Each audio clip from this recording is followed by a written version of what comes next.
হচ্ছে জনকা, খেজুরি, পূর্ব মেদিনীপুর। এটা জনকা আমাদের বাজার স্ট্যান্ড।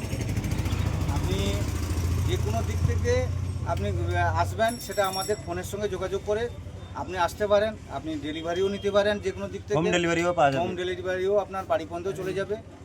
তাতে আপনি ফোনে যোগাযোগ করেন, করে আপনারা যে কোনো দিক থেকে আপনারা মাল নিয়ে যান এবং সাকসেসফুল আপনারা একটা ব্যবসা করুন। এবং ভালো আওয়াজ, কোয়ালিটি আওয়াজ, বেস ভাইব্রেশন এবং হর্নের জন্য কোয়ালিটি, টিউটারের জন্য কোয়ালিটি, আপনাদের প্রত্যেকটা পার্ট দেখালাম।